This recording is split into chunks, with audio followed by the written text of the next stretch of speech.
কল্পনা করুন আপনার শরীরের সব ব্যথা আর কষ্টের অনুভূতি হঠাৎ গায়েব হয়ে গেল, আর আপনারই মতো দেখতে 7 জন মানুষ একই শহরের বিভিন্ন কোণে ঘুরে বেড়াচ্ছে।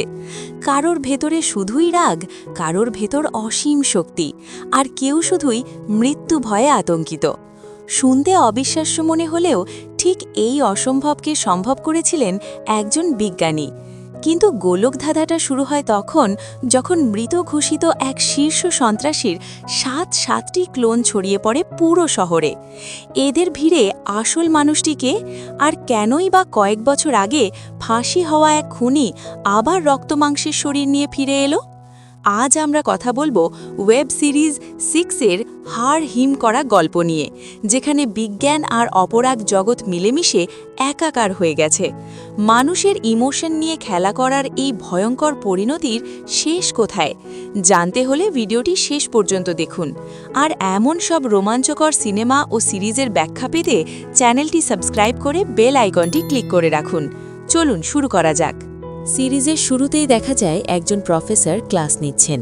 প্রখ্যাত এই বিজ্ঞানী বোঝাচ্ছিলেন কিভাবে মস্তিষ্কের সিগন্যাল নিয়ন্ত্রণ করে মানুষের কষ্টের অনুভূতি নিষ্ক্রিয় করা সম্ভব। মূলত আমাদের সব কষ্টই নিউরনের অনুরণন। কেউ চিমটি কাটলে সেই সংকেত স্নায়ুতন্ত্রের মাধ্যমে মস্তিষ্কে পৌঁছায় বলেই আমরা ব্যথা পাই। কোনোভাবে এই সংযোগ বিচ্ছিন্ন করতে পারলে ব্যথার অনুভূতি আর থাকবে না। এমনকি কনজেনিটাল অ্যানালজেসিয়া নামক এক বিরল রোগে আক্রান্তরা প্রাকৃতিকভাবেই কোনো শারীরিক ব্যথা অনুভব করেন না। ক্লাসের মাঝেই প্রফেসরের সঙ্গে দেখা করতে আসেন সায়েন্টিস্ট সোফিয়া। এই চরিত্রে অভিনয় করেছেন 90 দশকের জনপ্রিয় মডেল ও অভিনেত্রী মৌ। সোফিয়া জানান, গতরাতে তাদের ডেটা সেন্টারে আগুন লেগে সব কিছু ধ্বংস হয়ে গেছে। ল্যাবটি ছিল সদরঘাটের এক পরিত্যক্ত জাহাজে, যা সাধারণ মানুষের কাছে ডেটা সেন্টার মনে হলেও আসলে ছিল প্রফেসরের এক গোপন ও বেআইনি গবেষণাগার। আগুন লাগার বিষয়টি তদন্ত করতে আসেন পুলিশ কর্মকর্তা নুরুল। সিরিজে পুলিশকে অদ্ভুত লাল রঙের পোশাক পরতে দেখা যায়, যা একটি পরাবাস্তব বা অল্টারনেট রিয়ালিটির ইঙ্গিত দেয়। ল্যাবে অত্যাধুনিক ফায়ার প্রোটেকশন সিস্টেম থাকলেও রহস্যজনকভাবে সেটি কাজ করেনি। নুরুল দেখেন দগ্ধ এক স্টাফকে হাসপাতালে নেওয়া হচ্ছে। এই চরিত্রটি সামনে একটি বড় রহস্য উন্মোচন করবে। এদিকে জানা যায়, এক বিজনেস মাফিয়ার অর্থায়নে প্রফেসরের এই গোপন গবেষণা চলত। তারা নিশ্চিত হয় যে এটি কোনো দুর্ঘটনা নয়, বরং পরিকল্পিত নাশকমূলক কর্মকাণ্ড। তাদের সন্দেহ, ল্যাবে যে মানুষের উপর পরীক্ষা চালানো হচ্ছিল সেই সাবজেক্টটি আগুন লাগিয়ে পালিয়ে গেছে। গল্পের মোড় ঘুরে যখন দেখা যায় লম্বা চুল দাড়ির এক রহস্যময় ব্যক্তি শরীফুল নামের এক সন্ত্রাসীকে ড্রিল মেশিন দিয়ে নৃশংসভাবে হত্যা করে। প্রত্যক্ষদর্শীর বর্ণনা অনুযায়ী স্কেচ আঁকা হলে চমকে যান এসআই নুরুল, কারণ হত্যাকারীর ছবিটি জাফর নামের এক শীর্ষ সন্ত্রাসীর, যার ফাঁসি কার্যকর করা হয়েছিল কয়েক বছর আগেই। শহরে একের পর এক লাশ পড়তে থাকে। এবার রাতভর পার্টি শেষে খুন হয় সাইদুল নামের এক সন্ত্রাসী। প্রত্যক্ষদর্শীরা এখানেও সেই একই বর্ণনা দেয়। হত্যাকারী দেখতে হুবহু কয়েক বছর আগে মৃত শীর্ষ সন্ত্রাসী জাফরের মতো। একসময় শহরের অপরাধ জগৎ নিয়ন্ত্রণ করত সেলিম শেখ নামক এক মাফিয়া। তার ডান হাত ছিল জাফর এবং আজগর। হঠাৎ সেলিম শেখ খুন হলে তদন্তে জাফরের নাম বেরিয়ে আসে। ওপর মহলের চাপে দ্রুত বিচারে জাফরের ফাঁসি কার্যকর করা হয়। এরপর শহরের পুরো নিয়ন্ত্রণ চলে যায় আজগরের হাতে। রহস্যের বিষয় হল, সম্প্রতি খুন হওয়া শরীফুল ও সাইদুল দুজনেই ছিল আজগরের লোক, এবং তাদের সাক্ষীর কারণেই জাফরের ফাঁসি হয়েছিল। তবে কি মৃত জাফর ফিরে এসে প্রতিশোধ নিচ্ছে? এই সিরিজের জাফরের চরিত্রে অভিনয় করেছেন প্রখ্যাত নির্মাতা ইফতেখার ফাহমি। রহস্য উদ্ঘাটনে এসআই নুরুল সেই ডাক্তারের সাথে যোগাযোগ করেন, যিনি জাফরের মৃত্যু নিশ্চিত করেছিলেন। ডাক্তার জানান, তিনি শতভাগ নিশ্চিত যে জাফরের ফাঁসি হয়েছে এবং তার বেঁচে থাকা অসম্ভব। কিন্তু নুরুল বুঝতে পারেন, ল্যাবের আগুন আর এই হত্যাকাণ্ডগুলো একই সূত্রে গাঁথা। তিনি ল্যাবের সায়েন্টিস্ট সোফিয়াকে জেরা করতে গেলে সোফিয়া তাকে এড়িয়ে যান এবং ঘটনাটিকে দুর্ঘটনা হিসেবে ধামাচাপা দেওয়ার চেষ্টা করেন। এমনকি উপর মহলের চাপে নুরুলের বস তাকে ল্যাবের তদন্ত বন্ধ করার নির্দেশ দেন। এদিকে প্রফেসরের মাধ্যমে এক ভয়ঙ্কর সত্য সামনে আসে। জাফর ছিল ক্ষিপ্র ও হিংস্র। বিজনেস মাফিয়ার নির্দেশে এবং সিকিউরিটি এজেন্ট মিস্টার খানের সহযোগিতায় জাফরের ওপর এক গোপন গবেষণা চালানো হয়েছিল। খুনের মামলার আসামি জাফরকে প্রস্তাব দেওয়া হয়েছিল, সেই যদি গবেষণার জন্য নিজেকে সঁপে দেয় তবে তার ফাঁসি ঠেকানো হবে এবং পরে বিদেশে পাঠিয়ে দেওয়া হবে। মৃত্যু ভয়ে জাফর রাজি হলে তাকে নিয়ে আসা হয় সেই পরিত্যক্ত জাহাজের গোপন ল্যাবে। সেখানে প্রফেসর মানব ক্লোনিংয়ের নিষিদ্ধ পরীক্ষা চালিয়ে জাফরের 6টি ক্লোন তৈরি করেন। তবে প্রতিটি ক্লোনের মস্তিষ্কে তিনি কেবল একটি নির্দিষ্ট অনুভূতি সেট করে দিয়েছিলেন। এদের মধ্যে প্রথম ক্লোনটি ছিল প্রচণ্ড রাগী ও উন্মাদ প্রকৃতির, দ্বিতীয়টি ছিল সারাক্ষণ বিষণ্ণতায় ডুবে থাকা স্যাড ক্লোন এবং তৃতীয়জন ছিল অসীম শক্তিশালী বা পাওয়ারফুল। তৃতীয় ক্লোনটি ছিল অসম্ভব বুদ্ধিমান এবং মানসিকভাবে শক্তিশালী, চতুর্থজন পিসফুল বা শান্তিপ্রিয়, পঞ্চমজন জয়ফুল, যে কিনা সারাক্ষণ হাসি আনন্দ আর চিল করা ছাড়া কিছুই বোঝে না, আর ষষ্ঠ ক্লোনটি ছিল স্ক্যার্ড বা ভীতু প্রকৃতির, যার পুরো জগৎটাই ছিল ভয় দিয়ে ঘেরা। প্রফেসরের স্পন্সর করা সেই বিজনেস মাফিয়ার উদ্দেশ্য ছিল জাফরের এই ভিন্ন ভিন্ন 6টি ইমোশন নিয়ে গবেষণা করে এমন এক সুপার ক্লোন তৈরি করা যে হবে একই সাথে ক্ষিপ্র, বুদ্ধিমান এবং নিজের ইমোশন নিয়ন্ত্রণে পারদর্শী। এই ক্লোন দিয়ে তারা আন্ডারওয়ার্ল্ডে নিজেদের একচ্ছত্র সাম্রাজ্য গড়তে চেয়েছিল। কাজ শেষে তারা জাফরকে দেওয়া কথা রাখেনি, বরং ক্লোনগুলো তৈরির পর তাকে ঠিকই ফাঁসি দিয়ে দেওয়া হয়। কিন্তু সব পরিকল্পনা ভেস্তে যায় যখন ক্লোনগুলো ল্যাবে আগুন লাগিয়ে পালিয়ে যায়। নিখোঁজ ক্লোনগুলোকে খুঁজে বের করতে প্রফেসর দায়িত্ব দেন সাবেক গোয়েন্দা কর্মকর্তা মিস্টার খানকে। খান নিজের বয়স হয়ে যাওয়ায় সাহায্য নেন তার ছাত্র জুবাইনির, অভিনয় ইয়াশ রোহান। জাফরের পিসফুল বা শান্তিপ্রিয় ক্লোনটি মায়ের কবর জিয়ারত করতে গিয়ে দেখা পায় তার বাবার। জাফরের অতীত ছিল ট্রম্যাটিক। তার বাবার অমানসিক অত্যাচারে অতিষ্ঠ হয়ে তার মা গায়ে আগুন দিয়ে আত্মহত্যা করেছিলেন। ছোটবেলা থেকেই অবহেলিত জাফর বড় হয়েছে বোর্ডিং স্কুলে, যেখানে সামান্য আঘাতেই সে হিংস্র হয়ে উঠত। অথচ আজ সেই জাফর যখন বাবার সামনে দাঁড়ায় তখন তার মনে কোনো প্রতিশোধের নেশা নেই। বাবা যখন নিজের কৃতকর্মের জন্য অনুশোচনা করেন তখন শান্তিপ্রিয় জাফরের মন প্রশান্তিতে ভরে যায়। তবে গোয়েন্দা খান ঠিকই আন্দাজ করতে পারেন জাফরের গতিবিধি।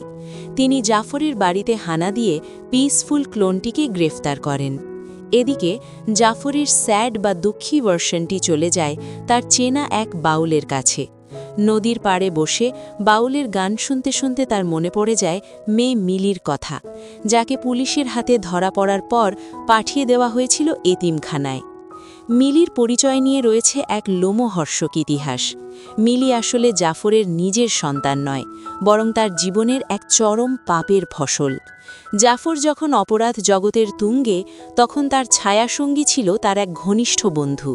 সেই বন্ধুটি একসময় অপরাধের জগৎ ছেড়ে ভালো পথে ফেরার সিদ্ধান্ত নেয়, কিন্তু ফেরার আগেই প্রতিপক্ষের হামলায় সে খুন হয়। বন্ধুর মৃত্যুর পর তার স্ত্রী অপর্ণা ও ছোট্ট সন্তান মিলের দায়িত্ব নেয় জাফর। একই বাড়িতে থাকার কারণে অপরাধী মহলে অপর্ণা ও জাফরকে নিয়ে কানাঘুষা শুরু হয়। জাফর একসময় অপর্ণাকে বিয়ের প্রস্তাব দেয়, কিন্তু অপর্ণা একজন সন্ত্রাসীকে জীবনসঙ্গী হিসেবে মেনে নিতে অস্বীকার করে। এই প্রত্যাখ্যান মেনে নিতে পারেনি চরম রাগী জাফর। নিজের পুরুষত্ব আর আধিপত্য জাহির করতে গিয়ে সে অপর্ণার উপর ঝাঁপিয়ে পড়ে। ধস্তাধস্তি আর ধর্ষণের এক পর্যায়ে হিতাহিত জ্ঞান হারিয়ে সে অপর্ণার গলা টিপে ধরে। যখন সম্বিত ফেরে ততক্ষণে অপর্ণা না ফেরার দেশে। নিজের অপরাধ ধামাঝাপা দিতে জাফর পুরো বাড়িতে আগুন ধরিয়ে দেয়, কিন্তু জ্বলন্ত চিতার ভিতর থেকে ভেসে আসে শিশু মিলির কান্নার শব্দ। সেই থেকে মায়া আর অনুশোচনায় মিলিকে নিজের মেয়ের মতো বড় করতে থাকে জাফর। জাফরের সেই স্যাড বা দুঃখী ক্লোনটি এই বিষণ্ণ অতীত আর মিলির মায়ায় পড়ে তাকে দেখতে এতিমখানায় ছুটে যায়, কিন্তু রেকর্ড অনুযায়ী মিলির বাবা মৃত হওয়ায় ম্যানেজার তাকে দেখা করতে দেন না। রহস্যের জট খোলে যখন গোয়েন্দা খান সেই বাউলের মাধ্যমে জানতে পারেন দুঃখী জাফর তার মেয়ের জন্য অস্থির হয়ে উঠেছিল। খান এতিমখানায় পৌঁছনোর আগেই দেখেন মিলি নিখোঁজ। দুঃখী জাফরই তাকে নিয়ে পালিয়ে গেছে। এই ঘটনাটি প্রফেসরকে চরম দুশ্চিন্তায় ফেলে দেয়। কারণ জাফরের এই ক্লোনটির মস্তিষ্কে কেবল দুঃখ অনুভূতিটিই সেট করা ছিল। তার পক্ষে এমন দুঃসাহসিক সিদ্ধান্ত নেওয়া বা কাউকে নিয়ে পালানো অসম্ভব হওয়ার কথা।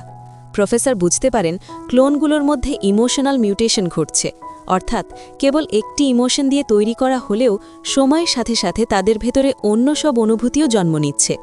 এটি কেবল গবেষণার বিচ্যুতি নয়, বরং এক ভয়াবহ পরিণতির আগাম সংকেত। একজন জাফরকেই যেখানে সামলানো অসম্ভব ছিল, সেখানে শহরে এখন ঘুরে বেড়াচ্ছে ৬ জন জাফর। মিলির সাথে চমৎকার একদিন কাটিয়ে স্যাড জাফর তাকে এতিমখানায় ফিরিয়ে দিতে এলে ওত পেতে থাকা গোয়েন্দা খান তাকে গ্রেফতার করেন। গোয়েন্দা খানের কবজায় এখন জাফরের 2 ক্লোন, শান্তিপ্রিয় এবং দুঃখী ভার্জন। বাকি রইল আরও 4 জন। গল্পের অন্য মোড়ে আমরা সায়েন্টিস্ট সোফিয়ার ব্যক্তিগত জীবন দেখতে পাই। তার স্বামী রাতুলের জীবনে কোনো শান্তি নেই। সোফিয়া গবেষণার কাজে সারাক্ষণ বাইরে থাকেন, আর তাদের একমাত্র সন্তানটিও বুদ্ধি প্রতিবন্ধী। বিয়ের পরপরই সোফিয়া তার এক অসুস্থ ভাইয়ের চিকিৎসার দায়িত্ব নিয়েছিলেন, যে পরে মারা যায়। এসব কারণে স্বামী স্ত্রীর মধ্যে কোনো স্বাভাবিক রসায়ন গড়ে ওঠেনি। এদিকে জাফরের জয়ফুল ভার্জনটি চিল করার নেশায় হাজির হয় এক পুরনো বন্ধুর মদের বারে। মৃত জাফরকে জীবন্ত দেখে বন্ধুটি আতঙ্কিত হয়ে পড়ে, কারণ আসগর যদি জানতে পারে তার চিরশত্রু জাফর এখানে ফুর্তি করছে, তবে বারের ব্যবসা লাটে উঠবে। বন্ধুটি কৌশলে মদ দিয়ে জাফরকে বিদায় করলে সে চলে যায় পুরনো প্রেমিকা জেনির কাছে। জেনি শুরুতে ভয় পেলেও পরে জাফরকে নিজের ঘরে জায়গা দেয়। তবে এই সব কিছুর পেছনে মূল মস্তিষ্ক হিসেবে কাজ করছে জাফরের ইমোশনালি পাওয়ারফুল ভার্জনটি। তার ভেতরে সাহস ও ক্ষিপ্রতার পাশাপাশি নিজের ইমোশন কন্ট্রোল করার অদ্ভুত ক্ষমতা দেওয়া হয়েছে। এই পাওয়ারফুল জাফারই মূলত ল্যাবে আগুন লাগিয়ে বাকি ক্লোনদের মুক্ত করেছে। সে সাহায্য নিতে পৌঁছায় তার পুরনো সাগরেদ জসিমের বাড়িতে। জাফারকে জীবিত দেখে জসিম আবেগে আপ্লুত হয়ে পড়ে। ঠিক তখনই জসিমের দরজায় কড়া নাড়ে আরেক আপদ। জসিম দরজার ফুটো দিয়ে তাকিয়ে দেখে বাইরে আরেক জাফর দাঁড়িয়ে, যেটি আসলে জাফরের ম্যাড বা উন্মাদ ভার্জন। একই চেহারার 2 জাফরকে দেখে জসিমের মাথা ঘুরে যায়। পাওয়ারফুল জাফর বুদ্ধি বলে উন্মাদ জাফরকে কাবু করে এবং চেয়ারে বেঁধে ফেলে। জসিম যখন আসল নকল নিয়ে দ্বিধায়, তখন পাওয়ারফুল জাফর তাকে নির্দেশ দেয় উন্মাদ ক্লোনটিকে ক্লোরোফর্ম দিয়ে অজ্ঞান করে রাখতে। পুলিশ জাফরের বাবা ও মেয়ের সূত্র ধরে 2 ক্লোনকে ধরতে পারলেও বাকি 4 রেপ্লিকাকে খুঁজে বের করা এখন গোয়েন্দা খানের জন্য সবচাইতে বড় চ্যালেঞ্জ। জাফরের প্রতিটি ক্লোনের চেহারা এক হলেও তাদের ইমোশন বা আবেগ সম্পূর্ণ আলাদা। এই জটিল ধাঁধার সমাধানে এগিয়ে আসে তরুণ গোয়েন্দা জুবাইনি। সে তার এক হ্যাকার বন্ধুর সাহায্যে পুলিশ কন্ট্রোল রুমের অ্যাক্সেস নিয়ে শহরের ট্রাফিক ক্যামেরাগুলোতে ফেস রেকগনিশন প্রযুক্তি ব্যবহার করে। দ্রুতই তারা জাফরের জয়ফুল ভার্সনটিকে শনাক্ত করে জেনির বাড়িতে। তবে জেনি পুলিশের উপস্থিতি টের পেয়ে চতুরতার সাথে তা অস্বীকার করে। পুলিশ তাকে ধরতে না পারলেও জয়ফুল জাফরের কপালে খারাপ কিছু অপেক্ষা করছিল। আজগরের লোকেরা খবর পেয়ে তাকে তুলে নিয়ে যায় তাদের ডেরায়। এদিকে সায়েন্টিস্ট সোফিয়ার চরিত্রে নতুন রহস্য দেখা দেয়। তাকে এক রহস্যময় লোকের সাথে রেস্টুরেন্টে দেখা যায়, যে তাকে নতুন এক জীবনের প্রস্তাব দেয়। বোঝা যায় সোফিয়া তার বস প্রফেসরের প্রতি পুরোপুরি অনুগত নয়। সে এই ক্লোনিং গবেষণার গোপন তথ্য অন্য একটি পক্ষের কাছে পাচার করার পরিকল্পনা করছে। সে রাকিব নামের একজনকে দায়িত্ব দেয় জাফরের ক্লোনগুলোকে ট্র্যাক করার জন্য। তাদের গবেষণায় বেরিয়ে আসে এক চাঞ্চল্যকর তথ্য। পারিপার্শ্বিক পরিস্থিতির প্রভাবে প্রতিটি ক্লোনের একক ইমোশনের সাথে নতুন নতুন আবেগ যুক্ত হয়ে তারা ধীরে ধীরে পূর্ণাঙ্গ জাফরে পরিণত হচ্ছে। গল্পের মোড় ঘুরে আজগরের টর্চার সেলে। একসময়ের বন্ধু ও বর্তমান শত্রু আজগর যখন মৃত জাফরকে সামনে দেখে, তখন সে খেই হারিয়ে ফেলে। তার ওপর এই জয়ফুল জাফর চরম অত্যাচারেও কাতর নয়, বরং সে উল্টো সিগারেটের জন্য আগুন খুঁজে বেড়ায়। আজগর বুঝতে পারে না এটি সেই পুরনো দুর্ধর্ষ জাফর নাকি অন্য কেউ। সোফিয়ার মাধ্যমে পাওয়ারফুল জাফর জানতে পারে তার জয়ফুল ক্লোনটি আজগরের কবজায়। সে নিজেই আজগরের ডেরায় হাজির হয়ে তাকে আকাশ থেকে ফেলে দেয়। আজগর যখন নিজের চোখের সামনে একই চেহারার 2 জাফরকে দেখে, তখন পাওয়ারফুল জাফর তাকে পুরো সত্যটা বুঝিয়ে বলে। সে জানায় তার ফাঁসি হয়নি, বরং ল্যাবে তাকে ক্লোন করা হয়েছে। সে আরও জানায় তার কাছে এখন 3টি ভার্সন আছে। সে নিজে, জসিমের বাড়িতে বন্দি ম্যাড জাফর এবং আজগরের ডেরায় থাকা জয়ফুল জাফর। বাকি 3 জনের মধ্যে স্যাড এবং পিসফুল জাফর বর্তমানে পুলিশের হেফাজতে, আর ষষ্ঠ ক্লোনটি ছিল স্কেয়ার্ড বা ভীতু জাফর। ল্যাবে আগুন লাগার সময় সে এতটাই ভয় পেয়েছিল যে সেখান থেকে বের হতেই পারেনি। সিরিজের শুরুতে ল্যাবে নুরুল যে দগ্ধ ব্যক্তিকে দেখেছিলেন সে ছিল জাফরের স্কেয়ার্ড বা ভীতু ভার্সন। পুলিশ যাতে তাকে দেখে না ফেলে সেজন্য ল্যাবের লোকজন তাকে নিজেদের স্টাফ সাজিয়ে সরিয়ে ফেলেছিল। এদিকে পাওয়ারফুল জাফর আজগরকে টাকার লোভ দেখিয়ে পটিয়ে ফেলে। সে আজগরকে বোঝায় যে 6টি ক্লোনকে একসাথে করতে পারলে কোনো বিদেশি কোম্পানির কাছে চড়া দামে বিক্রি করে বিপুল অর্থ আয় করা সম্ভব। এরই মধ্যে জসিম জানায় ম্যাড বা উন্মাদ জাফর তার হেফাজত থেকে পালিয়েছে। এই ক্লোনটির মাথায় রাগ ছাড়া আর কিছুই ছিল না। সে তার চিরশত্রু আজগারকে মারতে সরাসরি তার ডেরায় হানা দেয়, কিন্তু বোকামির কারণে ধরা পড়ে যায়। অন্যদিকে সায়েন্টিস্ট সোফিয়াও প্রফেসরের অগোচরে অন্য একটি পক্ষের হয়ে ক্লোনগুলোকে এক করার মিশনে নামে, যেখানে তাকে তলে তলে সাহায্য করছিল খোদ পাওয়ারফুল জাফর। পুরো বিষয়টি হ্যাকার বন্ধুর মাধ্যমে জুবাইনি দেখে ফেলে এবং গোয়েন্দা খানকে জানায়। খান বুঝতে পারেন সোফিয়া ডাবল গেম খেলছে, কিন্তু রহস্য আরও ঘনীভূত হয় যখন পাওয়ারফুল জাফর নিজেই গোয়েন্দা খান এবং এসআই নুরুল উভয়কেই ফোন করে আজগারের ডেরার ঠিকানা দেয়। নুরুলকে সে প্রলোভন দেখায় যে ল্যাবে আগুনের রহস্যের মূল হোতা এই ডেরাতেই লুকিয়ে আছে। মূলত বুদ্ধিমান ও পাওয়ারফুল জাফর এক বিশাল ফাঁদ পেতেছে। সে একই সাথে পুলিশ, গোয়েন্দা এবং সোফিয়াকে এক জায়গায় জড়ো করে এক ঢিলে অনেক পাখি মারতে চায়। আজগার ভাবছিল বিদেশি পার্টি ক্লোন নিতে আসছে, কিন্তু পরিস্থিতির মোড় অন্যদিকে ঘোরে। আজগারের ডেরায় তখন মাদক আর অস্ত্রের পাহাড়। পুলিশ আসার খবর পেয়ে আজগার রণমূর্তি ধারণ করলেও জাফর তাকে শান্ত থাকতে বলে। পাওয়ারফুল জাফর তখন জয়ফুল জাফরকে মুক্ত করে তাকে নিজের কমান্ড মেনে চলতে বাধ্য করে। এদিকে গোয়েন্দা খান দ্রুতই বুঝতে পারেন এটি আসলে আজগারকে ধ্বংস করার জন্য জাফরের এক সুনিপুণ প্রতিশোধের পরিকল্পনা। একসময় আজগার জাফরকে ফাঁসিয়েছিল, আজ জাফর তার শোধ নিচ্ছে। খান যখন বুঝতে পারেন তাকে গুটি হিসাবে ব্যবহার করা হচ্ছে, তখন তিনি ফিরে যেতে চান। কিন্তু জাফরের পরিকল্পনা ছিল আরও নিখুঁত। তার নির্দেশে জসিম পেছন থেকে খানকে গুলি করে। শুরু হয় ত্রিমুখী লড়াই। জুবাইনির পাল্টা গুলি আর এসআই নুরুলের পুলিশের রেড সব মিলিয়ে আজগারের ডেরা রণক্ষেত্রে পরিণত হয়। জাফর কৌশলে নুরুলকে আজগারের একেবারে মুখোমুখি করে দেয়, আর শুরু হয় এক রক্তক্ষয়ী শুটআউট। গোলাগুলির সেই সুযোগেই নিজের অন্য 2 ক্লোনকে নিয়ে চতুরতার সাথে পালিয়ে যায় পাওয়ারফুল জাফর। তার মূল লক্ষ্য ছিল সবকটি ক্লোনকে এক করা।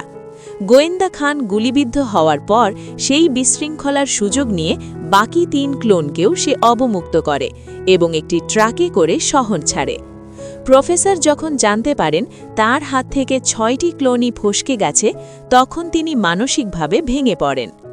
পরদিন আজগারের ডেলায় রেড আর 4 জনকে হত্যার দায়ে এসআই নুরুলকে সাসপেন্ড করা হয়। উপর মহলের অনুমতি ছাড়া এমন দুর্ধর্ষ অভিযান চালানোর কারণে তার বিরুদ্ধে ইনকোয়ারি শুরু হয়। এদিকে আমরা দেখতে পাই সায়েন্টিস্ট সোফিয়া এখন পাওয়ারফুল জাফরের বন্দী। সেখানে জয়ফুল জাফর সোফিয়াকে নিয়ে হাসি ঠাট্টায় মেতে থাকলেও পাওয়ারফুল জাফরের মাথায় কাজ করছে অন্য বুদ্ধি। সে সোফিয়াকে তার নতুন সাম্রাজ্য গড়ার কাজে ব্যবহার করতে চায়। আগের জাফর একা ছিল বলেই তাকে বিশ্বাসঘাতকতার শিকার হতে হয়েছিল। নিজের রাগকে সে নিয়ন্ত্রণ করতে পারেনি। কিন্তু এই নতুন পাওয়ারফুল জাফরের রয়েছে আবেগ নিয়ন্ত্রণের এক অদ্ভুত ক্ষমতা। সেটার নিজের 5টি রেপ্লিকাকে নিয়েই গড়ে তুলতে চায় এক দুর্ভেদ্য অপরাধ জগৎ, যেখানে কেউ কারো সাথে বিশ্বাসঘাতকতা করবে না, কারণ তারা সবাই মূলত একই মানুষ। এই ক্লোনগুলোর স্রষ্টা হিসেবে সোফিয়াই পারে তাদের ভেতরের প্রতিটি আবেগ বা ইমোশনকে পূর্ণাঙ্গ করে তুলতে, আর জাফর ঠিক সেই সুযোগটাই নিতে চায়। শহরে যখন একই চেহারার 6টি জাফর মুক্ত হয়ে যায়, তখন প্রফেসরের পৃষ্ঠপোষক সেই মূল বিজনেস মাফিয়া আতঙ্কিত হয়ে পড়েন। তিনি বুঝতে পারেন এই 6 জাফর একজোট হলে পুরো শহর খুব শীঘ্রই তাদের পদানত হবে। মাফিয়া যখন প্রফেসরের কাছে এর সমাধান চান, তখনই প্রফেসর তার শেষ মরণ চাল বা ট্রাম্প কার্ড ছাড়ার ঘোষণা দেন। গল্পের সবচাইতে বড় টুইস্টটি জমিয়ে রাখা হয়েছিল একদম শেষের জন্য। প্রফেসর মাফিয়া ডনকে জানান জাফরের ক্লোন আসলে 6টি নয়, করা হয়েছিল 7টি, আর সেই 7 নম্বর ক্লোনটির ভেতরে কোনো অনুভূতিই ছিল না। কয়েক বছর আগে ফাঁসির মঞ্চে যাকে হত্যা করা হয়েছিল সে ছিল জাফরের এই অনুভূতিশূন্য 7 নম্বর ক্লোন। এ কারণেই সেই ডাক্তার শতভাগ নিশ্চিত ছিলেন যে তিনি জাফরকেই মরতে দেখেছেন। তাহলে মূল জাফর কোথায়? রহস্যের চাদর সরিয়ে বেরিয়ে আসে এক ভয়ঙ্কর সত্য। আসল শীর্ষ সন্ত্রাসী জাফর এখনও জীবিত।